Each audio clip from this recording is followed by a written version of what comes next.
Nabi secara serentak. Rasul seorang ni semangat sungguh nak berjihad. Seorang lagi biasa-biasa sahaja. Kemudian kawan dia yang suka berjihad ni mengikuti sebuah perang, lalu gugur syahid. Kemudian setahun selepas itu, yang seorang lagi yang tak pergi berperang tu meninggal dunia kerana sakit biasa. Lepas tu satu hari Talhah bin Ubaidillah, sahabat Nabi, antara sahabat yang dijamin syurga ni, dia kata, aku bermimpi melihat mereka berdua berada di pintu syurga. Kemudian keluar satu malaikat daripada pintu syurga dan mempelawa lelaki yang mati kemudian, setahun kemudian tu terlebih dahulu masuk ke syurga. Lepas tu malaikat tu pun masuk dengan lelaki yang kemudian yang kemudian meninggal dunia, masuk ke dalam syurga, keluar lagi sekali. Lepas tu jemput pula yang mati setahun lebih awal, mati syahid. Lepas tu malaikat keluar lagi kan, malaikat pun kata kepada Talhah, dia kata kamu balik dari dahulu, kenapa giliranmu belum sampai. Jadi ringkas ceritanya, besoknya apabila menjelang pagi, Talhah pun berceritalah apa yang dimimpi. Jadi para sahabat Nabi pun kehairananlah mendengar cerita ni. Lalu ketika Nabi keluar, mereka pun tanya. Dia kata, Rasulullah, yang ni mati syahid, dan mati syahid mati yang sangat tinggi darjat dia. Yang pula mati biasa, tetapi dia mati setahun kemudian. Tetapi kenapa dia yang terlebih dahulu dijemput ke syurga? Lalu Nabi pun jawab. Nabi kata, bukankah lelaki ini telah hidup selepas kawannya yang mati syahid itu selama setahun? Jadi sahabat kata, ya, benar. Nabi kata, bukankah dia telah mendapati bulan Ramadan, berpuasa dalamnya? Dia akan buat banyak rakaat salat dalam setahun itu. Sahabat kata, ya. Lepas tu Nabi kata, maka beza antara mereka berdua jauh lebih kuat. Mereka sangat jauh seperti langit dan bumi. Ini disebutkan hadis Sunan Ibnu Majah. Jadi kalau kita tengok di sini, orang yang mati kemudian tu walaupun dia tidak mati syahid, Allah Ta'ala jemput terlebih dahulu masuk ke syurga berdasarkan hadis ini. Kenapa? Kerana kelebihan dia dapat. Dan Nabi sebut dah masuk bulan Ramadan. Waktu berpuasa, nak cerita pahala puasa dan juga berapa banyak rakaat solat dalam setahun. Terutama dalam bulan Ramadan. Jadi kesimpulan yang kita boleh faham berdasarkan hadis ini, kita kena ambil peluang selagi masa yang ada, 10 malam berbaki ni. Dan yang kedua, orang tanya mungkin, boleh ke tak pakai mimpi ini sebagai satu rujukan? Tuan-tuan, mimpi tak boleh jadi hujah dalam Islam. Tetapi dalam kes ini, mimpi ini boleh jadi hujah sebab ia disahkan oleh Nabi, ditakrirkan oleh Nabi, Nabi yang mengesahkan. Itu cerita dia. Okey. Seterusnya, ini apa yang diajar oleh Nabi ni. Ini pun semua hadis Sunan An-Nasa'i. Hadis Sunan An-Nasa'i. Nabi kata telah datang pada kalian bulan Ramadan, bulan penuh keberkatan. Allah mewajibkan kalian berpuasa padanya dibuka pintu syurga dan ditutup pintu neraka. Dibelenggu padanya syaitan yang jahat derhaka tu. Dalam hadis sebut macam tu sebab ada orang tanya, macam mana hadis kata setan diikat dibelenggu tapi masih berlaku orang kena rasuk, orang jahat dan sebagainya. Jadi disebut berdasarkan hadis ini syaitan yang jahat derhaka. Padanya ada satu malam lebih baik 1000 bulan. Siapa yang dihalang untuk mendapat kebaikannya, maka dia akan dihalang. Apa maksud hadis hujung ni? Kita tak maulah kita menjadi orang yang dihalang oleh Allah untuk mendapat kebaikan kerana malas kita, berbagai alasan kita berikan dan sebagainya. Okey. Kemudian bulan Ramadan disebut oleh hadis tadi. Kalau kita perhati, Allah Ta'ala boleh tambah nilai pada bulan Ramadan berbanding bulan lain. Allah Ta'ala boleh bagi pada bulan Ramadan satu malam yang lebih baik pada 1000 bulan. Jadi mungkin kita tertanya-tanya, macam mana Allah Ta'ala boleh buat macam tu? Tengok ayat ni tuan-tuan. Ayat ni umum. Ayat ni biasanya kalau kita baca dalam tafsir, ayat ni dia akan cerita berkaitan dengan istikharah. Bila kita buntu, tak tahu apa pilihan yang sepatut kita buat istikharah, minta panduan pada Allah. Jadi kenapa? Apa kaitan ayat ini dengan istikharah dan juga kelebihan Ramadan ni? Allah kata, wallahu wa rabbuka yakhluqu ma yasha' wa yakhtar. Tuhanmu wahai Muhammad yakhluq, boleh mencipta apa dia nak. Wa yakhtar, dan dia boleh pilih. Itu hak dia untuk pilih Ramadan sebagai bulan terbaik, Mekah sebagai bumi terbaik. Dia boleh tentukan dalam bulan Ramadan ada satu malam Al-Qadar. Malam mana setiap tahun berpusing bertukar, dia boleh buat. Kenapa itu semua pilihan dia. Sama juga bila dikaitkan dengan istikharah. Bila kita buntu, pilihan Allah lah yang terbaik, lalu kita minta dengan Allah supaya dia tentukan apa keputusan terbaik yang kita nak beri. Sebab ada sebahagian ulama kalau baca dalam tafsir Al-Qurtubi, dia kata bila kita solat istikharah, ini antara ayatnya yang kita baca.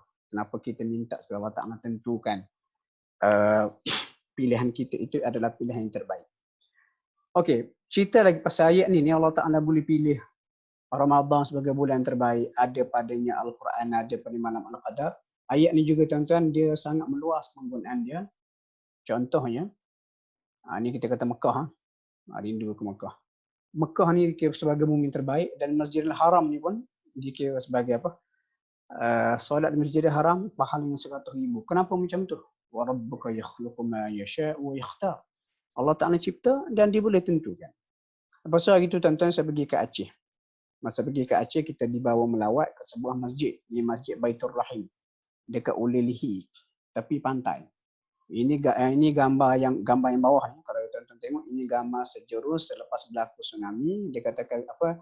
Ground zero. Bangunan tepi-tepi ni semua hancur. Tapi bangunan satu, Allah Ta'ala jaga. Jadi orang tanya, macam mana benda ni boleh Allah Ta'ala jaga? Kita kata, balik pada ayat tadi. Wallahu wa rabbuka yakhluqu ma yasha' wa yakhtar. Ma kana lahumul khiyar. Bukan pilihan kamu tetapi pilihan Allah. Okey, habis. Kemudian kita masih lagi nak cerita nilai Ramadan. Nilai Ramadan supaya kita hari ini akan lebih celik buka mata dan kita akan lebih menghargai Ramadan. Dan kita masuk ke Ramadan bukan sekadar bulan biasa dah kena puasa. Kenapa puasa? Sebab nak raya. Nak raya kena puasa dahulu. Jadi kita kena buang stigma seperti itu. Okey, kita ambil contoh Malaysia. 31 Ogos sebelum diisytiharkan Hari Kemerdekaan Malaysia pada tahun 57, katakanlah kita balik 100 tahun sebelum 31 Ogos, katakanlah 1857. 31 Ogos pada waktu itu tidak ada nilai pada orang Malaysia ataupun orang tanah Melayu. Tak ada nilai. Bila 31 Ogos menjadi bernilai? Selepas tahun 1957 apabila berlaku peristiwa yang penting dalam sejarah Malaysia iaitu Malaysia diisytiharkan kemerdekaan. Dan perkara yang sama kita boleh lihat pada bulan Ramadan. Ini ramai yang tersilap ataupun yang tak faham. Dia ingat Ramadan ni skala bulan puasa. Sebenarnya Ramadan ni dimasyhurkan. Bahkan hari itu sekali saya pernah berforum lah dengan Datuk Dr. Zulkifli Al-Bakri. Masa tu dia masih lagi mufti. Saya pun terkejutlah dengan idea dia. Dia kata dalam surah Al-Baqarah Allah Ta'ala kata Syahru Ramadan alladhi unzila fihi al-Quran. Bulan Ramadan itu bulan diturunkan padanya Al-Quran. Dia kata syahrun tu sendiri pun bulan, tetapi kalau kita ni siapa yang pandai bahasa Arab dia tahulah. Bila kita pecahkan lagi perkataan syahrun tu antara satu maksudnya adalah syahara ishtihara masyhur. Jadi seolah-olahnya kata Dr. Zul, Allah Ta'ala kata Ramadan itu telah dimasyhurkan namanya, diangkat darjatnya kerana Al-Quran. Syahrul Ramadan alladhi unzila fihi Al-Quran. Jadi kalau kita perhati, semua kitab wahyu ni bermula pada suhuf Ibrahim, tengok hadis ni, Taurat, Injil, Zabur dan Al-Quran semuanya diturunkan dalam bulan Ramadan. Maksudnya kalau sekiranya tak berlakulah kemerdekaan Malaysia pada 31 Ogos 57, tarikh 31 Ogos itu tidak ada apa-apa nilai. Orang tak akan kenang. Tapi bila berlaku kemerdekaan lalu 31 Ogos, mula daripada 57 sampai sekarang, cuti dan dikenang sebagai hari yang penting. Begitulah juga dengan Ramadan. Ramadan yang kita masuk sekarang, kita berpuasa dan sebagainya. Dia sebenarnya sebelum turunnya kitab-kitab ini ataupun sebelum turunnya Al-Quran, Ramadan ini hanyalah bulan-bulan biasa yang tidak ada nilai. Jadi kita kena ingat berdasarkan hadis ini, lepas ini masuk Ramadan kita kena ingat kitab Allah. Okey, ini saya skip banyak sangat ni. Sebenarnya Ramadan ni masa terbatas. Tak apa, yang ni kita skip. Saya skip lagi sebab slide ni banyak. Saya just masukkan di sini. Kok di hujung nanti ada soalan-soalan yang berkaitan, kita boleh ulang balik. Kita terus pergi kepada topik utama kita. Okey, pandemik COVID-19 mengubah norma Ramadan. Tuan-tuan, sebenarnya tentera Allah ni banyak dan juga ramai. Tentera Allah ni banyak dan juga ramai. Allah Ta'ala sebut walillahi junudus samawati wal ardi wa kana Allahu azizan hakiman. Dan milik Allah, kepunyaan Allah lah tentera langit dan juga bumi. Dan Allah itu Tuhan yang maha perkasa lagi maha bijaksana. Itu dalam surah Al-Fatah. Kemudian bila berlaku COVID-19 ni, antara satu sudut yang kita perlu lihat, COVID-19 ini kenapa saya katakan makhluk Allah? Sebab tuan-tuan kita baca setiap hari surah Al-Falaq. Kita baca surah Al-Falaq, antara benda yang disebut oleh Allah Ta'ala, dia kata qul a'udzu birabbil falaq, katakanlah Muhammad, aku mohon perlindungan dengan Tuhan yang memiliki waktu subuh. Minta perlindungan daripada apa? Min syarri ma khalaq, daripada kejahatan makhluk. Daripada kejahatan makhluk. Bila sebut makhluk tu min syarri ma khalaq, Buya Hamka dalam tafsir Al-Azhar, dia mentafsirkan perkataan syarri ma khalaq ini, dia kata semua makhluk ciptaan Allah ini ada baik, ada buruknya, ada negatifnya. Tapi hakikat semuanya adalah makhluk Allah. Contoh paku, dia kata paku, sebatang paku, dia makhluk Allah. Dia ada kebaikannya bila kita boleh guna untuk paku, untuk melekatkan sesuatu, tak jatuh. Tetapi paku itu, kalau tak kena cara, dia boleh jadi makhluk Allah yang jahat. Maksud ada padanya kejahatan. Sebab tu bila kita nak menyelamatkan diri, nak minta supaya kita dijaga daripada kejahatan makhluk semua sekali, antaranya adalah surah COVID-19 ni sendiri. Antara doa yang boleh kita buat setiap hari adalah kita baca surah Al-Falaq, dan bila sampai pada min syarri ma khalaq, umum masuklah ke bawah ni, termasuklah COVID-19. Dan orang beriman di sebalik sebarang peristiwa yang berlaku, mereka melihat hikmahnya. Allah kata wa asa an takrahu syai'a wa huwa khairun lakum. Wa asa an tuhibbu syai'a wa huwa syarrun lakum wallahu ya'lamu wa antum la ta'lamun. Boleh jadi kamu suka sesuatu tapi ia tak baik untuk kamu. Boleh jadi kamu sukakan sesuatu tapi tak suka sesuatu tapi itu baik untuk kamu. Allah sentiasa mengetahui, kamu tak tahu. Jadi berbalik pada isu COVID-19, memang kalau tanya semua orang tak maulah kita kena berkurung PKP seperti sekarang dah hampir 2 bulan. Sumber pendapatan, pencarian kita terjejas dan sebagainya. Tetapi orang beriman dia melihat benda ni sebagai sesuatu yang ada hikmah. Dan sepanjang kita hidup, saya dah 45 tahun, inilah kali pertama saya tak jadi imam tarawih. Setiap tahun kita akan buat solat tarawih dan sebagainya. Tiba-tiba tahun ni tak dapat kerana PKP. Dan kita perlu lihat ini sebagai sesuatu yang baik. Ada positifnya, ada yang Allah tak minat. Okey, balik kepada tajuk kita, mengubah norma Ramadan. Macam mana biasa Ramadan kita? Sebenarnya untuk Ramadan ni banyak aktiviti dia. Banyak sungguh. Tapi untuk sesuaikan dengan masa kita pada hari ini, kita ada dalam masa sejam. Jadi saya senaraikan ada 7. Ini norma biasa Ramadan. Bila masuk Ramadan, 7 perkara ni biasa kita akan buat. Jadi bagaimana agak-agak kita kena ubah benda ni semua berikutan PKP ataupun COVID-19. Kita tengok satu persatu. Yang pertama, qiyam. Qiyam ni menghidupkan solat malam. Mana dalil dia? Ni, Nabi kata man qama ramadhana imanan wa ihtisaba ghufira lahu ma taqaddama min dhanbi. Nabi kata man qama, sebenarnya qama ni berdiri. Qiyam, qama berdiri. Qama Ramadan, berdiri dalam bulan Ramadan. Berdiri apa? Maksud berdiri menghidupkan solat malam. Dan dalam Islam pun malam tu mulanya bila? Mula selepas maghrib, matahari jatuh terbenam, sampailah ke subuh.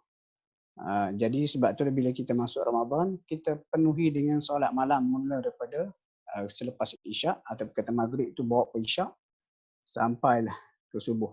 Jadi siapa yang mengisi malamnya dengan kita kata contoh tarawih dan sebagainya, kita dah dikira sebagai menghidupkan malam. Dan kalau kita buat benda tu kerana mengharapkan ganjaran ataupun penuh beriman kepada Allah, kita akan diberikan pahala. Cuma biasanya bila kita sebut qiyam Ramadan ini ataupun salat tarawih, kita buat berjemaah di masjid, itu dah jadi turun-temurun. Walaupun kita tengok pada awalnya, pada zaman Rasulullah, selepas disyariatkan Ramadan dan juga puasa, baginda keluar solat jarang-jarang kadang-kadang. Lepas tu orang makin ramai, Nabi pun berunding buat solat atau qiyam di rumah. Nabi risau kenapa pada zaman itu masih lagi zaman penurunan wahyu risau solat malam akan menjadi wajib, lalu sukar untuk kita hadapi ataupun kita nak praktik benda ni. Itu sebabnya Nabi ada solat di rumah, ada solat di rumah baginda secara personal. Dan bila berlaku PKP macam ni, seolah-olahnya ni kita beruntung. Kenapa saya kata beruntung? Sebab mungkin orang yang hidup pada zaman sebelum ni tak pernah terkena dengan PKP ataupun tak pernah kena dengan apa kita hadapi sekarang ni. Mereka mungkin tak pernah ada pengalaman untuk praktik apa yang Nabi buat. Tengok contoh ni, hadis yang berikutnya. Okey, solat lebih tenang dalam rumah, contohi para sahabat. Okey. Ini kisah solat Jumaat 20 rakaat ni. Walaupun Nabi buat sebenarnya 8, 3 ataupun 11. Tapi kalau sekiranya kita nak tambah sampai 36, 40, tak ada masalah.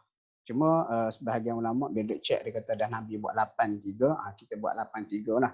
Tapi benda ni tidak ada, dia sesuatu yang sangat luas. Mungkin kerana kenapa Nabi buat 8 itu disesuaikan dengan cara bacaan Nabi dan sebagainya. Okey, Hasan al-Basri, ini tabi'in, murid kepada sahabat.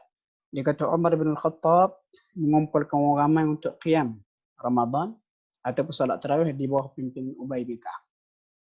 Ubay mengimamkan mereka dengan solat 20 rakaat dalam satu malam. Agak-agak kenapa Ubay dipilih tuan-tuan? Ubay ni antara sahabat Nabi, kalau kita nak kata dia antara yang diiktiraf secara tak langsung oleh Allah Subhanahu Wa Taala antara orang yang paling fasih bacaan Al-Quran. Sebab tu kalau kita baca dalam sejarah ataupun tarikh mushaf, kisah penulisan mushaf, dia dan Zaid bin Thabit antara dua orang yang dilantik untuk menyelia proses pengumpulan mushaf. Sebab apa? Kalau kita baca surah Al-Bayyinah, surah Al-Bayyinah juzuk 30, Allah kata lam yakunil ladzina kafaru min ahlil kitab wal musyrikin sampai habis. Jadi bila surah Al-Bayyinah ni turun, Rasulullah sallallahu alaihi wasallam memanggil Ubay. Panggil Ubay. Lepas tu Rasulullah kata, Ubay, Allah suruh aku bacakan surah Al-Bayyinah kepadamu. Ubay, Allah suruh aku bacakan surah Al-Bayyinah padamu. Ubay pun terkejut. Ubay pun kata, adakah Allah sebut nama aku? Lepas tu katanya Nabi, ya. Lalu Ubay pun menangis. Menangis terharu. Bayangkan macam mana, tiba-tiba kita kata, yang di Pertuan Agong sebut nama kita. Lepas tu benda tu disampaikan kepada kita, saya ada rakaman video. Yang di Pertuan Agong tanya khabar kita, oi, kita pun terharu. Ini Allah sendiri dalam hadis tersebut. Jadi apa yang difahami oleh sebahagian ulama, dia kata kenapa Allah Ta'ala sebut Ubay di situ. Ini adalah satu pengiktirafan dalam ramai-ramai sahabat Nabi. Allah Ta'ala sebut Ubay. Bacakan ayat ini kepada Ubay. Macam itu satu watikah lah tauliyah kepada Allah Subhanahu Wa Ta'ala. Dan para sahabat Nabi macam Ubay, macam Sayyidina Umar, dia tahu menghargai orang seperti Ubay. Lalu dilantik Ubay sebagai imam. Cuma kalau kita menarik, cuba tengok di hujung tu. Dia kata, فَإِذَا كَانَتِ الْعَشْرُ الْأَوَاخِرِ.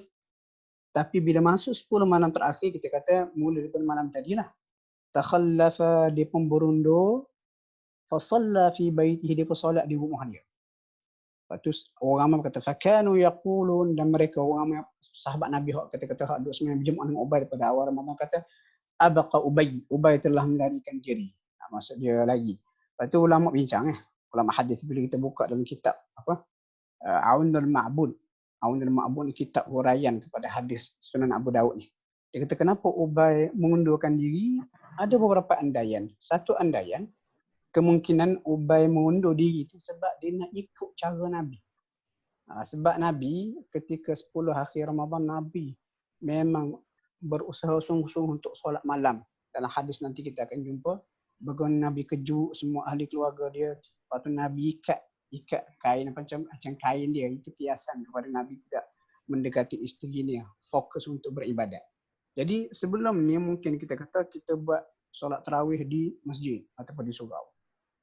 Lepas tu 10 malam terakhir pun kadang-kadang kita semayang juga di masjid di surau. Walaupun semayang tarawih di surau masjid ni ada kelebihan tertentu. Tetapi kita mungkin tak perasan hadis-hadis seperti ini.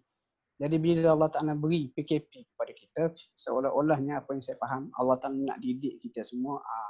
Bila berlaku PKP ni sebenarnya tuan-tuan sekalian, wahai hamba-Ku, Allah kata, kamu kena tahu juga, para sahabat Nabi Rasulullah sendiri pun, dia fokus lebih dan dia buat di rumah. Sebab apa buat di rumah boleh fokus lebih? Sebab kadang-kadang kalau kita semayang di masjid, kita nak buat lebih, orang dah habis, orang dah tadarus.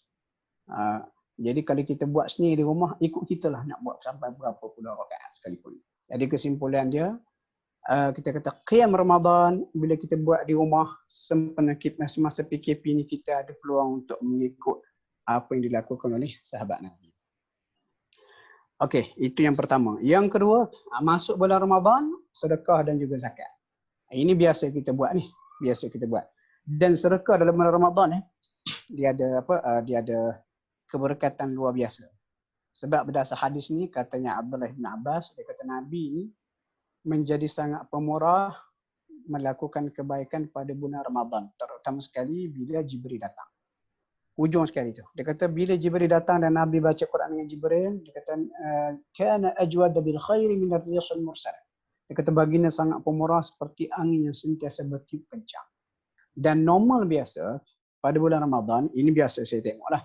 Kita pergi solat subuh ke, akan ada orang letak duit dalam tabung. Kenapa mereka cuba nak mengikuti Rasulullah sallallahu alaihi wasallam. Jadi oleh kerana sekarang ni tak boleh lagi dah nak pergi ke masjid, nak bersedekah macam mana? Seolah-olah sedekah itu terhalang. Sebenarnya banyak lagi platform-platform lain. Dan masuk bawah sedekah ataupun bagi zakat ni yang norma biasa, macam kita kata tengok beri orang berbuka puasa. Ada hadis dia, Nabi puji orang yang bagi makan orang berbuka puasa. Ini pun masuk bawah sedekah Ramadan bersama dengan zakat. Lepas tu zakat fitri dan sebagainya. Jadi sekarang tuan-tuan, bila rasa benda ni tak boleh buat lagi dah sekarang ni, sebenarnya kita sebagai orang Islam dah mula kena berjinak-jinak lah dengan teknologi. Sedekah online banyak norma baru, boleh bayar zakat online dan sebagainya. Macam contoh saja saya nak share, ni projek unta merah saya di Jepun. Kita pergi berdakwah di sana dah 3 tahun. Dan sebelum kita kata berlaku PKP pun, alhamdulillah tahun lepas masa kita lancar ke tabung untuk beli bangunan. Itu belakang tu nampak bangunan Japan Dakwah Center untuk bantu kawan kita di Osaka berdakwah. Sebab sebelum dia berdakwah di masjid banyak halangan, sebab pengurusan masjid ni, pihak pengurusan masjid tidak berkongsi inspirasi semangat jihad, semangat dakwah yang sama. Banyak halangan. Jadi dicadangkan untuk beli bangunan ni. Kos dia 1.5 juta. Lepas tu kos untuk renovation pula 1.5 juta, 3 juta lebih lah. Dan kita buat kempen tahun lepas, pakai online, pakai sedekah online, dan alhamdulillah end of Ramadan tahun lepas kita berjaya kutip 3.5 juta. Maksudnya benda ni boleh. Walaupun kita tak boleh bagi dah sedekah secara fizikal, tak boleh pergi ke masjid jumpa orang susah, tabung di Giant ke di mana-mana ke, benda tak boleh dijalankan melalui sistem online. Lepas tu cerita pasal bagi ataupun taja orang berbuka puasa, sebenarnya kita masih boleh buat macam Surakan. Dia buat announcement secara terbuka dalam WhatsApp group, bagi nombor akaun seorang, transfer online untuk diberi bantuan berbuka puasa secara individu, packing. Macam Ustaz Abi dulu buat tu. Jadi sebenarnya boleh buat. Walaupun kita terhalang, kita masih lagi banyak platform. Dan semua platform online yang ada sekarang ni sebenarnya tuan-tuan, ia termasuk daripada qalam Allah. Qalam Allah itu insya-Allah kalau ada masa saya akan ulas ke hujung ini nanti. Maksudnya bila benda tu sebahagian daripada qalam Allah, tak jadi masalah untuk kita guna ataupun manfaatkan sebaik mungkin. Okey. Normal ataupun norma yang biasa dalam bulan Ramadan, kita baca Quran dan khatam Quran, sama ada sendiri individu ataupun berkumpulan tadarus di seorang masjid. Dan biasa habis tarawih di seorang masjid ada program-program tadarus. Jadi seolah-olahnya tahun ni tak ada semangat. Tak ada semangat untuk kita bertadarus, kenapa kita tekung di rumah. Sebenarnya kalau nak baca Quran ni, yang terbaik, yang paling afdal sebenarnya adalah kita baca sendiri. Sebelum ni mungkin sebelum kita kata PKP, kita dah ingat nak baca Quran, sebenarnya ambil semangat tu, kita kata kena buat tadarus di masjid surau. Bila dah kena kurang duduk di rumah dengan family, kita rasa tak ada semangat. Sedangkan family kita yang sepatutnya lebih diutamakan. Dan kita boleh buat tadarus di rumah. Tetapi sebenarnya macam saya sini di rumah, saya tak buat tadarus. Saya minta setiap ahli keluarga baca Quran sendiri. Lepas tu kita letaklah set target berlumba. Siapa khatam dulu. Dan bila kita khatam, duduk sekali ramai-ramai, katalah hari ni saya khatam bacaan Al-Quran. Duduk ramai-ramai, baca doa. Doa khatam. Minta lah apa saja. Kemudian selang 2 hari ataupun besok ni isteri saya pula khatam. Duduk lagi. Dan kita dapat baca doa khatam Quran yang real. Yang real per individu. Sebab apa saya kata real per individu? Kita tadarus di seorang masjid sebenarnya bagus. Itu satu inisiatif sangat bagus. Tetapi khatam itu tak sama dengan khatam sendiri. Sebab itu khatam tu kita berkongsi. Sepatutnya kita, setiap daripada kita yang perlu menyebut huruf Al-Quran tu per individu. Lepas tu tuan-tuan, ada hadis. Hadis ni ulama hukumkan sebagai hadis yang lemah lah, tak jadi hujah. Pada saat kita khatam Quran ni, ada pahala ataupun doa yang mustajab, makbul doanya. Lepas tu saya share ada sebuah riwayat dalam Sunan Tirmizi tak silap saya, sahabat Nabi ataupun anak angkat Nabi Anas bin Malik radhiyallahu anhu. Anas bin Malik radhiyallahu anhu, dia ni antara sahabat Nabi yang sangat berada, umur panjang, kaya, harta banyak, anak pinak banyak. Sebab apa? Kerana keberkatan doa Nabi kepada beliau. Dia bila Rasulullah hijrah ke Madinah, ibu kepada Anas bin Malik bawa Anas pergi jumpa dengan Rasulullah. Rasulullah ambillah budak ni sebagai khadam kamu. Nabi pun setujulah ambil dia. Lepas tu Ummu Sulaim, ibunya Anas, kata Rasulullah doakanlah untuk Anas. Nabi pun doakan, Allahumma akthir malahu wa waladahu wa barik lahu fima a'taitahu. Ada beberapa riwayat. Ya Allah, banyakkan hartanya, anak pinaknya dan beri keberkatan pada apa yang kamu berikan kepadanya. Ternyata doa Nabi kepada Anas ini makbul. Dan Anas ni antara sahabat Nabi yang umurnya panjang, anak pinak ramai, harta pun banyak. Dan keberkatan hidup Anas ni sangat ketara. Sebab apa? Sebab apa? Anas ni masa zaman dia berada di Madinah, kurma Madinah, kalau orang lain, kurma lain, dia berbuah sekali setahun. Tetapi kurma Anas berbuah 2 kali setahun. Dan kurma dia pula grade-nya besar. Jadi hidup Anas penuh keberkatan. Jadi apa sebabnya? Satu, doa Nabi. Satu lagi, sebab Anas bin Malik selalu khatam Al-Quran. Dan Anas bin Malik antara kebiasaan dia, bila dia khatam Al-Quran, dia baca, dia khatam mungkin dalam seminggu ke ataupun 2 minggu ke, sebulan ke.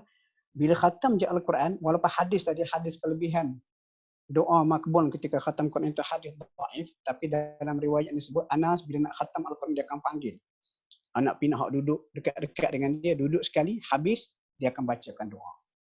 Jadi keberkatan hidup tu ada. Sebelum ni katakanlah kita buat khatam Al-Quran tadarus di sebuah masjid.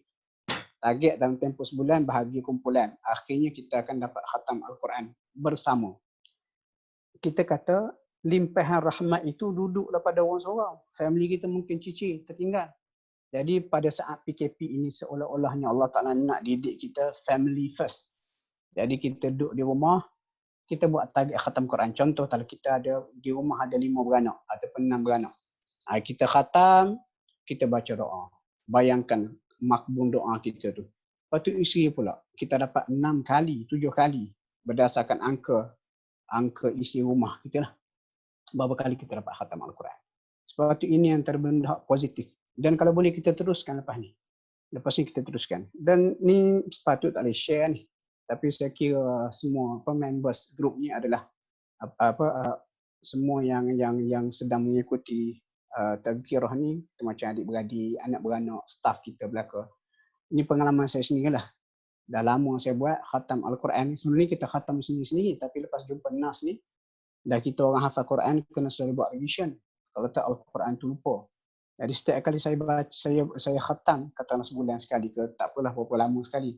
Antara petua dia, saya akan panggil anak-anak duduk dekat isteri dan kita buat doa khatam Quran sekali. Dan saya pernahlah test anak-anak saya. Awak doa apa? Dia kata doa sekian, doa sekian. Awak doa apa? saya minta tadi masa Walid baca doa khatam Quran, saya minta sekian. Dan banyak kali lah saya perhati permintaan anak-anak saya itu walaupun agak kebudak-budakan dimakbulkan Tuhan. Jadi tuan-tuan, kita jadi ke Ramadan ni, ketika Allah Ta'ala seolah-olah kurung kita tak boleh pergi ke seorang masjid, kita ubah norma biasa, kita buat khatam Quran di rumah per individu, tetapi doa khatam itu buat bersama dengan family. Ada keberkatan dia insya-Allah. Buat secara berterusan, jangan Ramadan saja.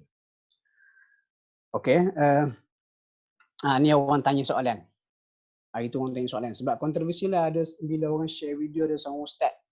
Ustaz tu kata khatam Quran dalam WhatsApp ni macam tak dikira sebagai khatam. Okey, 2-3 hari lepas, Amin Idris ini alumni UAE ni. Dia buat program The Amin Idris Show. Sepanjang Ramadan dipanggil ramai lah. Lepas tu dipanggil saya, bincang mengenai nuzul Quran. Lepas tu dia tanya soalan, khatam Quran grup WhatsApp, dikira khatam ataupun tidak? Ini antara contoh. Saya tak sempat boleh nak tutup ni. BPI bucket. Tak apalah, ini satu inisiatif yang bagus ni. Jadi soalan dia, adakah khatam WhatsApp ni dikira sebagai khatam ataupun tidak? Sebenarnya khatam Al-Quran ni kita kira dia kena huruf demi huruf. Kita baca daripada Al-Fatihah, Bismillahirrahmanirrahim, terus sampailah kita minan jinnati wan nas. Kita seorang baca setiap huruf Al-Quran tu, setiap ayat. Jumlah ayat Quran 6,236 tu. Kita baca seorang, bukan share. Dan dalam WhatsApp group sebenarnya, kita tak betul-betul apply prinsip khatam Al-Quran per individu ni, baca seorang demi seorang. Dan of course tak sama. Kalau kita seorang baca 6,236 ayat tu berbanding dengan kita share-share, orang ni baca muka surat ni, tak sama. Jadi kesimpulan dia, saya boleh kata, khatam Quran ikut WhatsApp ni, tadarus ikut WhatsApp seperti yang dibuat oleh banyak grup, tidak dikira sebagai khatam Al-Quran yang hakiki. Boleh kita kata khatam Quran secara berjemaah. Tapi pahala dia sama ke tidak dengan khatam Quran secara individu? Setiap kita baca ayat demi ayat, tak sama. Tak boleh nafi, tak sama. Walau bagaimanapun, ini adalah satu inisiatif yang bagus. Jangan kita bunuh pula. Kita kata awak duk buat grup khatam Quran WhatsApp. Ini semua tak betul ni, tak khatam. Jangan. Sebab apa? Daripada dia ber-WhatsApp, duk share benda yang mengganggu, lebih baik kita initiate benda macam ni, kita put assign mereka untuk baca Quran. Dapat juga pahala. Cuma, kalau boleh, bila kita dapat tahu ini sekadar satu platform ataupun satu kaedah nak galakkan orang supaya baca Quran ketika berkurung ni, kita tambah nilai. Kita kata ini bagus kita buat ni, nak bakar semangat sebagai starting point. Tapi yang terbaik kita kena khatam sendiri. Jadi kita jangan bunuh minat orang, kita galakkan, kita tambah nilai. Jadi soalan dia, adakah khatam dalam WhatsApp ni sebagai khatam yang betul ya? Saya kata tidak sepenuhnya betul. Sendiri-sendiri lah. Okey, tazkirah Ramadan. Ini pun biasa. Setiap malam Ramadan, surah masjid tak habis makan. Kita kata banyak sungguh tazkirah. Sekarang tak ada lagi dah. Jangan risau, banyak platform. Online platform. Macam-macam. Ini Amin Idris Show. Lepas tu ada satu yang daripada Kajang. Dia initiate satu grup dipanggil Bunyi Masjid. Dia kontak saya lah, dia ambil kontak number dalam database JAIS Senarai Penceramah. Dia pun jemput saya. Dia bagi beberapa slot. Dia guna StreamYard. Jadi kita masuk, kita bagi tazkirah. Maksudnya tak ada lagi ruang untuk kita kata Allah keringnya jiwa ni. Kenapa? Biasa Ramadan kita dengar tazkirah di masjid, sekarang tak ada dah. No. Kita ada banyak platform. Pendek kata lebih mudah berbanding sebelum ni.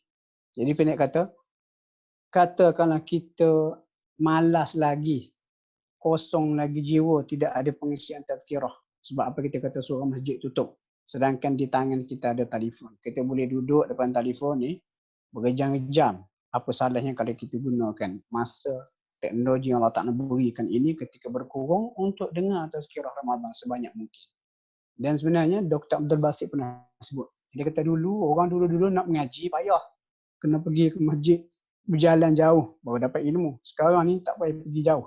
Duduk di rumah sambil baring tu boleh dengar kuliah tu kuliah ini. Rupanya dia kata hujah Allah ke atas kita semakin tinggi. Maksudnya apa? Katalah besok kita mati, menghadap Allah di mahsyar. Allah Ta'ala pun audit kita. Tengok. Dia kata mu ni pahala tak berapa nak banyak, kurang beribadat. Kenapa mu kurang ibadat? Kenapa pahala tak banyak? Itu kita berkata, dulu saya sibuk kerja. Lepas tu saya tak ada masa nak berhenti, nak dengar kuliah dan sebagainya. Kerja. Allah Ta'ala bertanya, dulu pakai smartphone tak? Pakai apa dah? Ada kata S10. Oh, iPhone 20. Oi. Dalam telefon tu ada ke tidak WhatsApp group YouTube? Kalau Allah nak tanya lah, malaikat nak tanya. Ada. Selalu surf. Selalu. Surf apa? Macam-macam. Masak tak jadi. Apa lagi? Tengok cerita Korea, Netflix dan sebagainya. Sekali tengok cerita Korea, tengok video-video itu berapa lama? Ada dalam setengah jam. Kuliah online ni berapa punya banyak. Kenapa kamu tak dengar? Jadi sepatutnya kalau kamu nak menuntut ilmu, pada zaman kamu aku dah beri nikmat teknologi yang begitu hebat, sepatutnya kamu lebih alim, lebih berilmu daripada orang dulu. Sekarang itu cuma alasan kamu sahaja. Jadi kita tak mahu perkara ini berlaku pada kita kerana alasan-alasan yang kita beri. Walaupun kita tak boleh pergi ke seorang masjid dengan tazkirah Ramadan, banyak lagi ruang-ruang untuk kita dengar. Kita boleh cari, banyak semua. Kadang kata tak habis makan lah dalam media sosial. Yang kelima, ni antara perkara biasa ditegur lah, dipesan. Bulan Ramadan ni jaga lidah, jaga mata. Jaga lidah, jaga mata. Macam contohnya, Nabi kata siapa yang tidak meninggalkan cakap yang kotor, dusta ataupun duk buat benda tu, maka Allah Ta'ala tak perlukan tindakan dia, tak makan, tak minum. Masuk puasa dia tak ada nilai di sisi Tuhan. Ini biasa kita dengar. Tetapi malangnya sekarang ni tuan-tuan, walaupun kita puasa, walaupun kita tak pergi ke seorang masjid, ataupun kita tak berinteraksi seperti biasa, duduk di contoh bulan Ramadan tahun lepas, sambil baring-baring dalam surau, di ofis ke, ataupun hak lelaki pula sambil duduk lepak, sambil nak menunggu sembahyang Zuhur di masjid UIA. Sembang dan ketika bersembang tu keluarlah cerita-cerita tak sepatutnya politik. Waktu kutuk orang sana, kutuk orang sini. Itu normal dulu. Jadi sekarang dah berkurang di rumah ni. Nak sembang dengan anak-anak, dengan isteri, contoh nak sembang gosip dengan suami kita mungkin tak minat gosip. Anak kita lagi lah. Jadi seolah-olahnya Allah Ta'ala dah selamatkan kita daripada perkara itu. Malangnya dia pergi mengumpat, dia rosakkan lidah dan juga mata tu kat mana? Melalui media sosial. Kok ni pula. Dalam WhatsApp group, Facebook, sungguh rancak berbagai topik perbincangan. Masuk bab politik, keluarlah statement-statement. Dia kata menganjing sana, menganjing sini. Ejek sana, ejek sini. Tuan-tuan jangan ingat, apa yang kita tekan, kita tulis, kita share dalam media sosial itu tidak dianggap sebagai dosa, jangan. Kenapa? Walaupun masuk bulan Ramadan, walaupun PKP, walaupun kita tak ada geng, nak duduk dalam pantry mengumpat, ataupun kalau orang kampung tu cari tangga, cari pangkin, petang-petang duduk, mengumpat sana, mengumpat sini. Sekarang dengan media sosial ataupun teknologi sekarang, kita juga terdedah kepada dosa mengumpat. Dan kena ingat, malaikat tak cuti. Malaikat bekerja dalam Ramadan. Kalau dulu malaikat duk follow kita pergi ke pantry, tangga-tangga ataupun kat kedai mamak ke, sekarang malaikat duduk perhati telefon kita. Ini satu perkara yang penting kena perhatilah. Jaga lidah, jaga mata. Walaupun kita berkurang, jaga melalui WhatsApp ataupun media sosial, telefon yang kita ada. Jangan kita salah guna nikmat itu. Okey, seterusnya antara perkara yang penting juga mencari malam Al-Qadar. Dulu-dulu, tahun lepas, masjid buat inisiatif. 10 malam terakhir, okey kita sediakan sahur untuk kalau boleh pergi tidur di masjid. Dan masjid pun masya-Allah kita ada buat iktikaf dulu. Dan adab iktikaf ikut mazhab lain sangat kita kata detail ataupun terperinci. Jadi sekarang ni tak boleh lagi dah nak beriktikaf di masjid. Tak ada masalah, kita boleh buat di rumah. Dan di rumah kita ni, kita jadikan rumah kita lubuk pahala pada bulan Ramadan. Cuba tengok hadis ni. Nabi iktikaf dan cari Al-Qadar di rumah. Maksudnya mungkin sebelum ni kita nampak iktikaf ni, kalau nak iktikaf kena duduk di masjid. Ataupun kita nak cari malam Al-Qadar, kita pergi ke masjid. Jadi sekarang ni, kena kurang PKP, boleh duduk di rumah. Dan kita boleh contohi Nabi seperti yang disebut oleh hadis ini. Aisyah cerita, 10 malam akhir Ramadan Nabi akan hidupkan malam sungguh-sungguh. kejut keluarga dia untuk ibadat, Nabi ikat kain dia, maksudnya menjauhi para isteri dia lah untuk 10 malam terakhir. Cuma mungkin anda tertanya-tanya kenapa saya letak gambar ni? Taharraw lailatul qadri fil witri min al-ashr al-awakhir min Ramadan. Carilah malam al-qadar pada malam ganjil 10 malam terakhir. Kenapa saya letak gambar ni? Sebab kita ambil contoh kita nak berlumba. Jarak perlombaan 30 meter. 30 hari lah tu.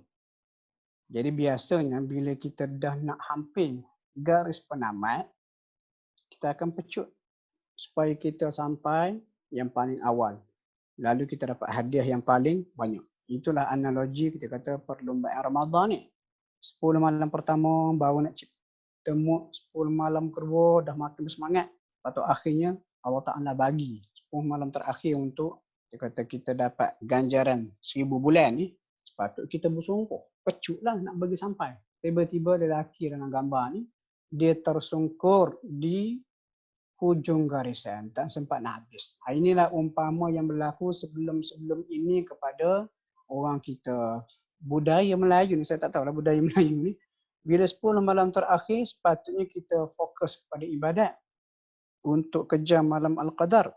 Tapi 10 malam terakhir itulah makin tertinggal. Kita kata qiyam ataupun solat tarawih, duduk sibuk. Langsirnya, persiapan raya dan sebagainya. Sehingga pernah ada kawan, Dr. Aizan Mas'ud. Dia ni antara pegawai kanan Datuk Mufti Wilayah. Dia kata sepatutnya kerajaan kena consider untuk bagi cuti tahunan, pilihan untuk 10 malam terakhir. Dia kata kena consider benda tu. Ini dia sebut dalam 2-3 tahun lepas. Tiba-tiba tuan-tuan, Alhamdulillah tahun ni antara hikmahnya, tak payah apply cuti tu, Allah Ta'ala bagi dengan PKP. Jadi sepatutnya kita ambil peluang ni. Dah duduk di rumah ni. Biasa nak keluar ke masjid surau untuk iktikaf dan sebagainya, kena start kereta, start motor. Ni duduk di rumah, bangun tidur, ambil wuduk, terus boleh qiyam. Ini antara rahmat-rahmat yang sepatutnya kita hargai dan kita perhati. Dan yang ketujuh yang terakhir sebelum kita habis. Yang ketujuh yang terakhir, umrah Ramadan. Ini Nabi sebut, umrah Ramadan sama seperti menunaikan haji ataupun haji bersama baginda sallallahu alaihi wasallam. Jadi tuan-tuan tahun ini mungkin ada yang siapa dalam kalangan kita yang agak berada setiap tahun dia boleh pergi umrah pada bulan Ramadan. Tahun ni kena sabar sebab apa Allah Ta'ala tutup Mekah Madinah untuk maslahah kepentingan yang lebih umum, yang lebih besar. Cuma satu sudut mungkin kita boleh tengok bila tahun ni kita tak ada pergi, kita pun kata oh aku terpaksa berpuasa di Malaysia. Dan mungkin kita boleh muhasabah orang yang berada lah ni. Siapa yang berada. Boleh muhasabah, oh tahun ni aku tak boleh pergi, rasa sedih. Cuba bayangkan saudara kita, hak miskin yang lain, usahakan nak umrah Ramadan. Umrah hak sepatut wajib atas diri dia pun, dia simpan duit muda sampai ketua pun tak dapat pergi. Lalu kita akan melihat dengan skop yang lebih besar, adakah saya belas kepada orang yang mungkin tak ada peluang untuk menunaikan umrah ataupun haji. Jadi cara terbaik macam mana? Tak salah untuk kita menaja mereka. Kalau tak taja phone pun taja, kita kata apa, sebahagian ke dan sebagainya. Dan bayangkan kegembiraan, katalah tahun depan dan berikutnya tak ada lagi PKP, kita boleh pergi buat umrah. Katakanlah umrah masa Ramadan ni harga berganda, why not, apa salahnya kalau kita pergi tahun ni ataupun tahun depan kita buat alternate tu. Bajet double cost umrah untuk bulan Ramadan tu, kita tetap keluarkan juga sebab kita orang berada, tapi kita distribute bagi kepada orang miskin yang kita kenal yang tak ada peluang dengan pendapatan untuk menunaikan umrah. Jadi saya nampak umrah Ramadan ni biasa kita pergi buat, orang yang berada, package tu naik harga sampai melamun untuk tahun 10 malam terakhir, 2-3 kali ganda. Jadi kita boleh beribadat di Malaysia. Dan duit tu kita simpan, beri kepada orang lain. Tak semestinya untuk kita taji dan pergi umrah dalam bulan Ramadan pada bulan lain. Bayangkan orang yang begitu punya susah hidupnya, nak ada pergi umrah pun tak boleh. Kita bagi dia sampai ke sana, dia akan bersyukur dan dia akan doakan kita di sana. Banyak lagi manfaat yang kita dapat. Jadi maksudnya kita beribadat ni kena cerdik juga kadang-kadang. Dan kita anggaplah PKP kali ini Allah tak nak jentik hati-hati orang yang memang rutin dia pergi umrah. Ada yang pergi umrah dan gaji yang sponsor macam baik tu, saya pergi umrah Haji Faizal Ibu Zura Travel. Dia ni sangat pemurah, muda lagi orang berada. Memang dia taja setiap tahun ramai orang pergi umrah. Dia nak supaya rezeki dia tu bagi nikmat sampaikan juga pada orang lain yang mungkin tak ada peluang untuk menunaikan umrah. Jadi kesimpulan tuan-tuan, apa yang kita boleh sebut, dalam bulan Ramadan kali ini kita diuji Allah dengan perintah berkurung.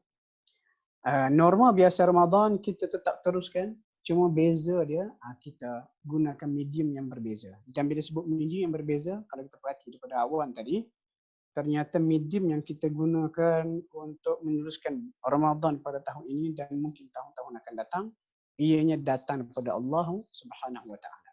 Sebab semua platform yang kita sebut tadi tu online, sedekah online, bayar zakat online, kita kata ceramah dan sebagainya, semua tu datang daripada medium teknologi maklumat yang semakin berkembang. Dan bila sebut mengenai medium baru yang kita guna untuk meneruskan norma baru dalam bulan Ramadan sepenuh PKP ini, saya boleh kata itu adalah kalam Allah. Kalam Allah.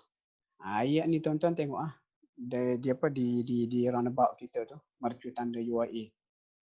Allah kata iqra wa rabbukal akram, baca, dan sesungguhnya Tuhanmu adalah Tuhan yang paling mulia. Sebab apa? Alladzi 'allama bil qalam. Allah yang mengajar kamu dengan pena dan juga tulisan. 'Allamal insana ma lam ya'lam, mengajar manusia apa yang dia tak tahu. Jadi qalam di sini tuan-tuan, kena ingat qalam di sini bukan macam literally pen ataupun pensel tu. Qalam di sini sebenarnya adalah tools, alat. Alat apa? Tengok ayat kelima tu. 'Allamal insana ma lam ya'lam, mengajar manusia dengan sesuatu yang dia tak tahu. Jadi dulu qalamnya, penanya seperti kita tahulah konvensional klasik tu, pen, pensel tu. Bila semakin berkembang teknologi macam sekarang, kita tak boleh nafikan segala kita kata webinar ke application yang ada macam-macam. Dan sekarang ni pun sebenarnya kita sedang menggunakan satu qalam yang Allah Ta'ala beri cipta kepada manusia. Patut ada sebuah hadis tuan-tuan. Hadis ni terlintas pada saya ni. Nabi sebut antara tanda-tanda akhir zaman adalah Nabi sebut banyak. Antara satu Nabi sebut, Nabi kata banyaknya qalam ataupun pena. Hadis tu Nabi sebut bila? 1400 tahun dahulu, 1500 tahun dahulu. Pada zaman tu usahakan nak menulis. Orang yang boleh membaca dan menulis pun sangat sedikit. Sehingga orang Arab tu dipanggil ummi, bangsanya ummi.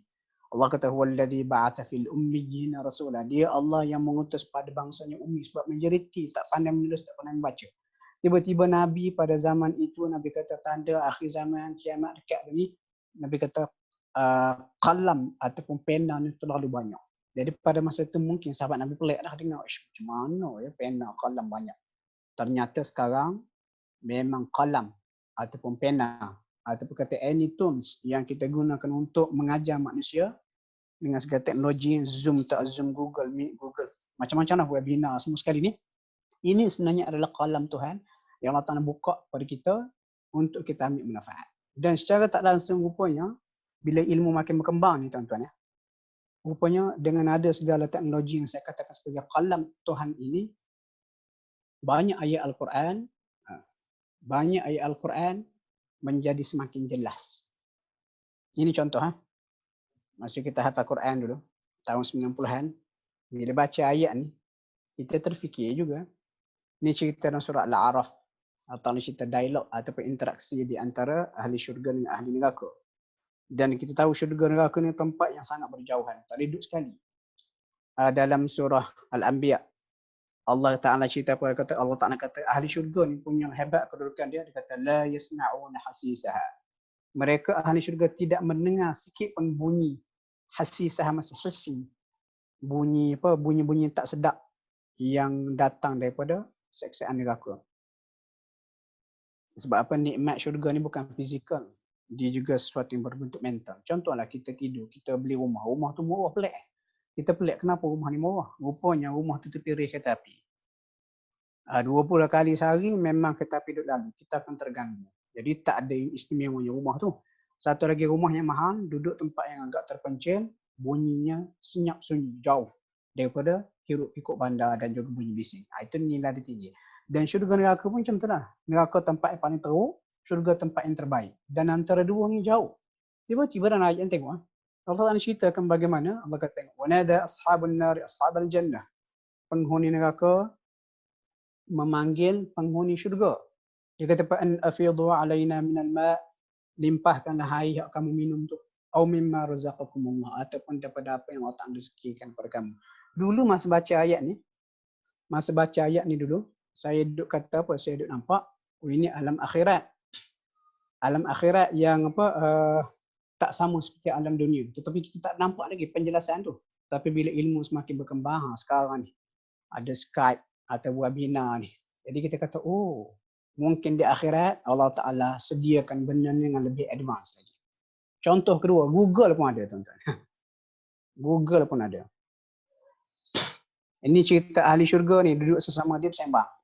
Dalam surah As-Saffat. Sembang. Lepas tu ahli syurga ni kata apa? Dia kata apa? Qala qailun minhum, ayat sebelum. Qala qailun minhum. Kata seorang ahli syurga dalam kalangan mereka sambil-sambil duduk sembang tu. Macam duduk membawang lah. Dia kata, inni kana li qarin. Dulu aku ada kawan. Yaqulu, dia kata kepada aku, a'innaka laminal musaddiqin. Adakah benar kamu percaya mati boleh hidup balik? Lepas tu sahabat ahli syurga yang lain berkata, qala, kata ahli syurga yang lain, hal antum muttali'un? Adakah kamu nak muttali'? Muttali' maksudnya ittala'a ni cari ataupun nak tinjau.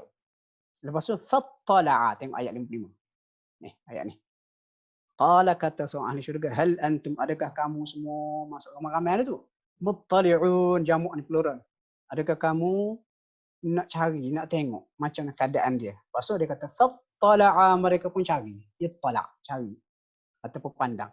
Fara'ahu, lalu mereka lihat kawan dia tu fi sawa'in jahim, tengah-tengah dia kata dasar neraka.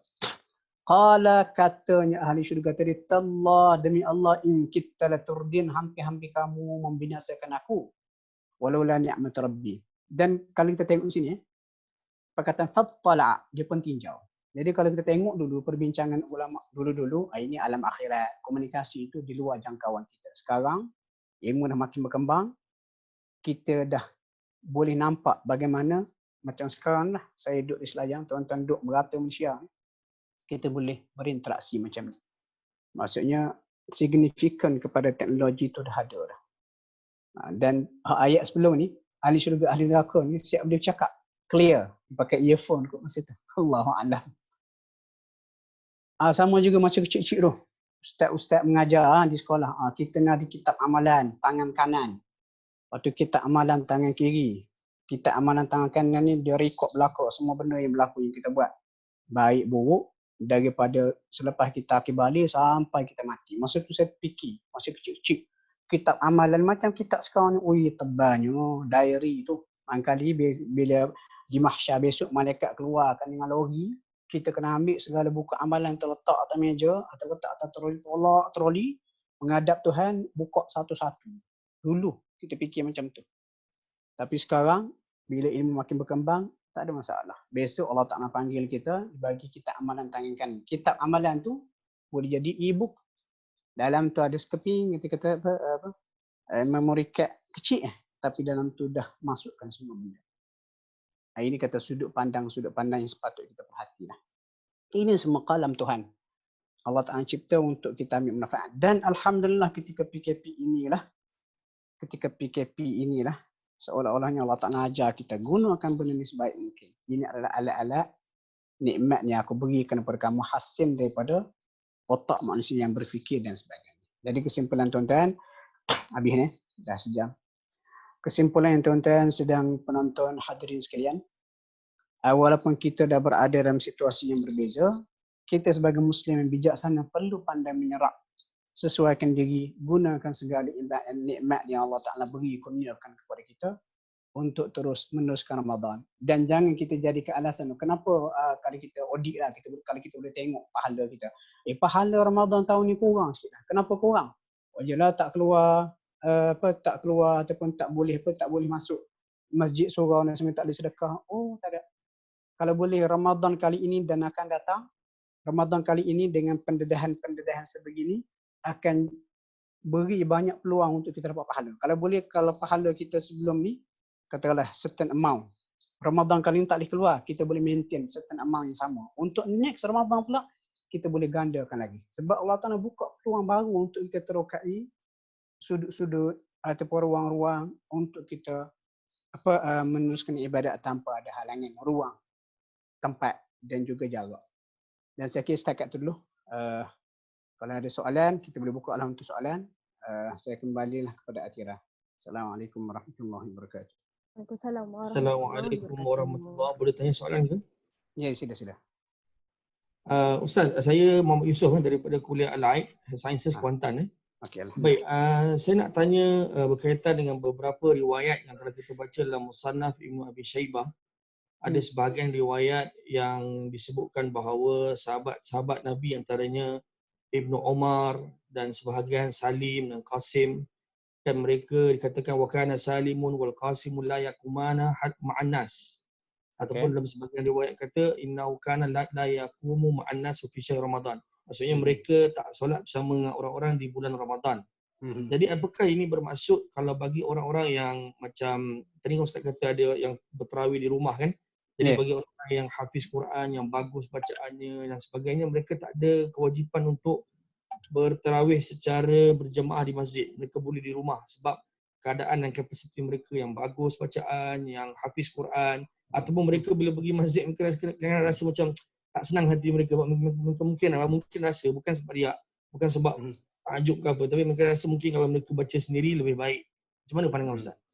Okey, saya nampak, terima kasih kepada yang bertanya. Ini calang-calang yang tanya ni siap boleh baca dengan baris betul semua sekali sebutan lahjah yang bagus.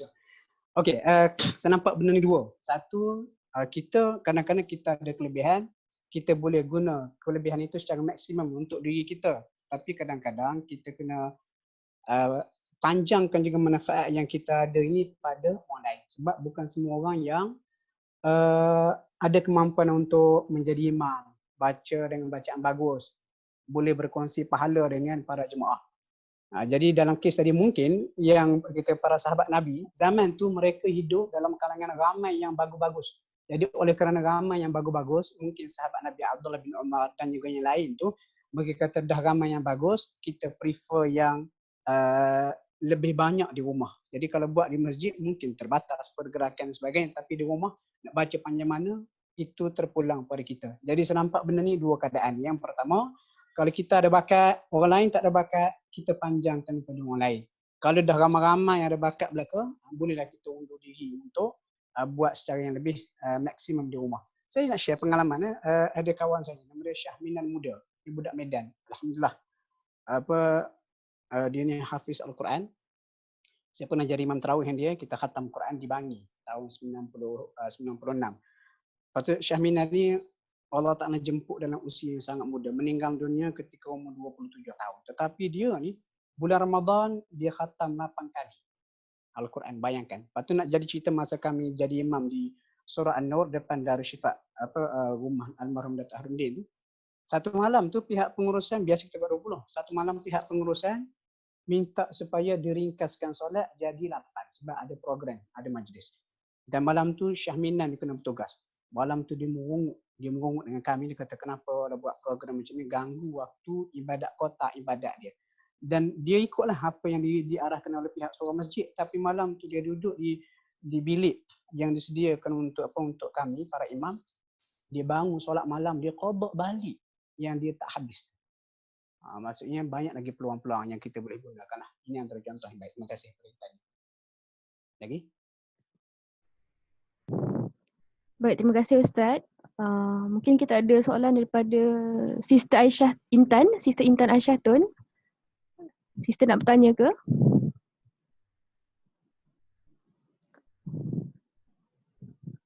Okey, sememangnya lah tadi daripada yang Ustaz cakapkan, Ramadan kali ni agak berbeza daripada sebelumnya, tetapi hikmahnya dapat membuka lebih banyak peluang dan untuk kita terokai pelbagai cara untuk kita lakukan ibadah pada bulan Ramadan ni. Beberapa perkara yang saya nampak menarik tadi ya. Yang pertama tentang kata-kata Ustaz tentang kita amalkan surah Al-Falaq, kerana seperti yang kita tahu COVID itu juga adalah makhluk Allah, jadi kita berlindung dengan segala keburukannya kepada Allah juga. Dan yang kedua, tidak dilupakan bahawa sebenarnya solat di rumah juga selain daripada kita berjemaah di masjid merupakan salah satu sunnah sahabi. Kita baru tahu, mungkin ada yang baru tahu hari ini seperti saya ke, ataupun kita ingatkan kembali lah bahawa ada cara lain untuk kita beribadah selain daripada berjemaah di masjid. Dan yang ketiga tentu sekali bukanlah menjadi alasan untuk kita melakukan ibadah seperti sedekah, menjamu fakir miskin untuk berbuka puasa dan juga untuk majlis-majlis tazkirah seperti yang kita adakan hari ini, walaupun tidak boleh dilaksanakan secara fizikal tetapi kita boleh juga untuk laksanakan secara atas talian seperti sekarang. Ya. Mungkin saya buka untuk satu lagi soalan jika ada daripada para hadirin.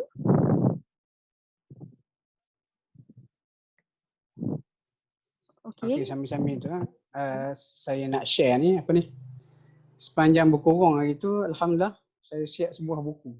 Maksudnya kita kena gunakan ruang masa sebaik mungkin. Buku ni tajuk dia Kisah Manusia Berkorong, Pesan Cinta Daripada Tuhan. Tak terbit secara fizikal, terbit e-book dulu sebab pihak penerbit Jejak Tarbiyah ni dia nak terbitkan buku ni tak boleh sebab tutup semua sekali.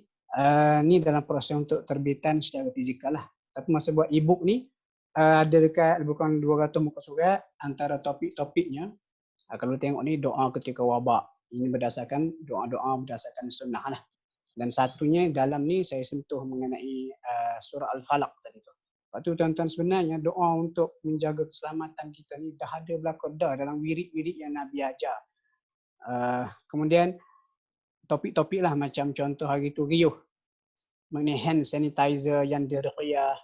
Betul ke tidak benda tu. Lepas tu angka 3333 COVID-19 pada 3 April tu. Macam-macam. Benda-benda macam tu saya sentuh dalam ni bersama dengan huraian, dalil nas dan juga logik-logik dia. Ini antara contoh. Masa kita duduk di rumah PKP ni, kita pun dijadikan rumah kita sebagai tumpuan malaikat.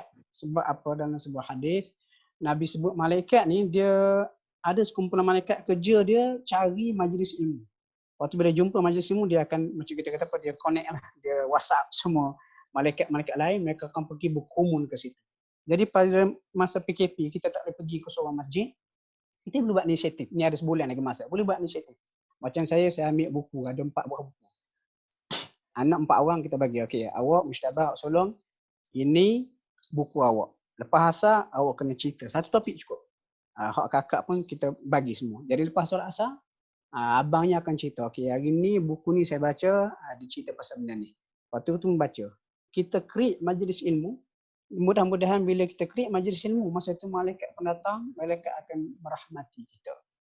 Dan sama juga duduk di rumah ni masa PKP ni, tiap kali nak solat berjemaah, bila masuk waktu, saya suruh anak lelaki saya azan. Kenapa ada hadis mengatakan bila kita azan, setan lari tercerit-cerit. Jadi kita di rumah ni tak tenteram, banyak masalah sebab apa? Setan banyak di rumah, macam-macam jenis setan. Jadi bila 5 kali waktu solat subuh, solat tu kita azan, kita perambat setan-setan ni keluar, lari daripada rumah kita. Okey, ini konten buku tu lah. Okey, ada soalan?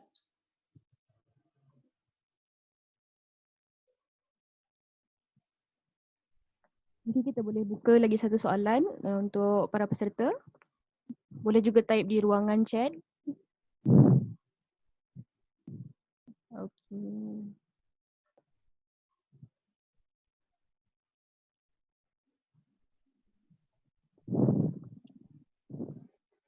Hari tu Ustaz, macam mana? Di mana nak dapatkan e-book Ustaz?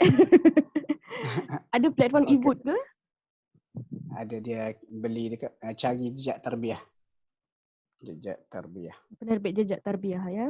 Jejak Tarbiyah. Boleh cari situ lah. Tapi saya tengok sangat depan itu. Assalamualaikum Ustaz. Waalaikumsalam warahmatullahi. Saya Izan Hairana daripada Kuliah Perubatan Kuantan. Ya. Saya nak bertanya Ustaz tentang peluang yang kita dapatlah semasa PKP ni, di mana kita boleh cuba beri peranan sebagai imam kepada anak-anak kita kan. Ya. Jadi macam diorang walaupun mungkin hafazan diorang tak berapa ni lagi, tapi apa pendapat Ustaz? Maknanya kita bagi peluang untuk anak-anak kita jadi imam semasa tarawih. Walaupun mungkin dia punya bacaan tu tak fully dia boleh macam daripada juz pertama sampai juz 30 tu mungkin dia tak apa kita kata tak lancar lagi ke, sangkut-sangkut lagi ke. Apa pendapat Ustaz dari segi tu? Terima kasih Ustaz. Sama. Dia menurut sekali konsep imam ni, orang yang kena jadi imam ni kalau ikut berdasarkan hadis Nabi, orang yang paling faqih, paling fasih bacaan Al-Quran, itu tak dinafilah.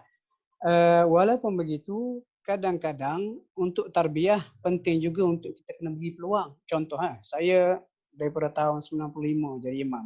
Ingat first time jadi imam, macam kacau bila lepas habis solat, kawan-kawan abang sini panggil, tegur, awak buat salah 1, 2, 3, masa tu tebal muka, rasa malu lah. Tapi sebenarnya itu adalah satu proses pembelajaran yang penting. Kita ingat imam-imam macam hebat-hebat Sudais ke Syurin ke ataupun apa kata imam yang hebat dunia ni, mereka melalui proses pembelajaran dan juga latihan. Jadi saya nampak masa PKP ni latihan sangat bagus. Cuma jangan banyak kedah lah. Kalau boleh katalah malam ni kita assign anak ni untuk jadi imam. Jadi cara dia kita suruh dia baca dulu, kita semak bacaan. Dan katakanlah anak kita tu tak confident, hafalnya mungkin tak lancar, surah-surah yang akan dibaca dalam solat tarawih. Tak ada masalah, buka Quran letak depan. Tengok. Kenapa ini adalah proses pembelajaran. Walaupun ada lah ulama bincang boleh, kita tak tengok daripada mushaf dan sebagainya. Ada yang kata boleh sebab apa? Dapat 2 pahala. Pahala tengok mushaf dan juga baca. Ada pula yang kata tak boleh sebab dia boleh mengganggu konsentrasi dan sebagainya. Tapi dalam proses pendidikan, tarbiyah, pembelajaran bagi saya benar tak ada masalah. Kita kena galak, kita kena beri peluang. Barulah anak-anak kita ni boleh belajar dan juga improve. Dan ini kata peluang ni, sebelum PKP ni, anak-anak kita ni ada bakat. Tapi pergi ke sekolah masjid, orang tak nampak dia. Jadi masa ni kita latih dia.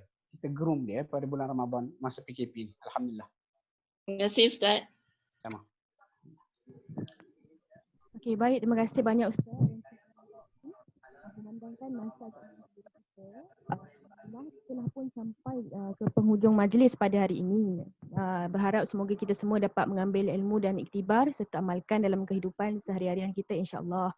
Terima kasih sekali lagi kepada Al-Hafiz Ustaz Abdullah Buhari. Terima kasih. Semoga dirahmati Allah atas kesediaan untuk berkongsi.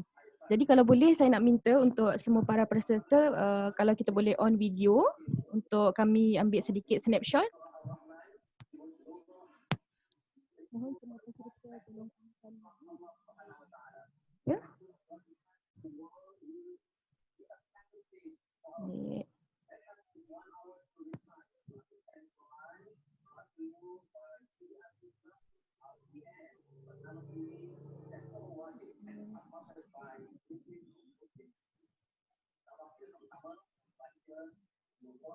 Sekejap ya.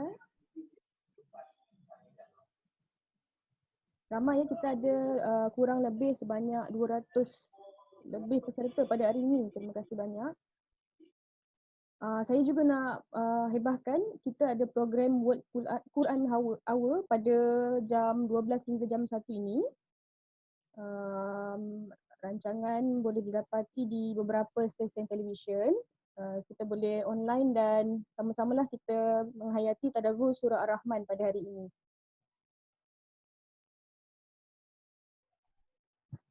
Okey, baik. Terima kasih banyak sekali lagi kepada Ustaz dan para hadirin. Kita akhiri sesi hari ini. Wabillahi taufiq wal hidayah. Wassalamualaikum warahmatullahi wabarakatuh. Terima kasih banyak semua.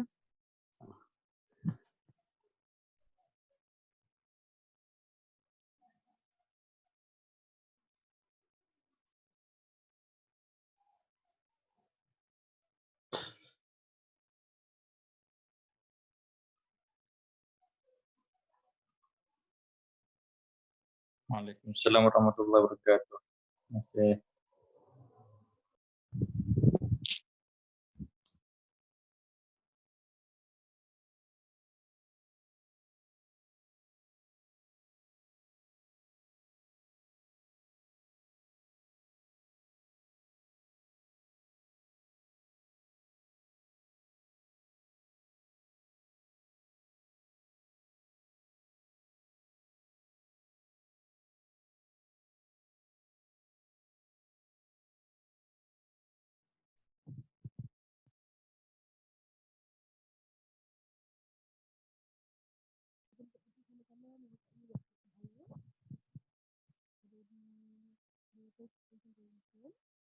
Kami Azra.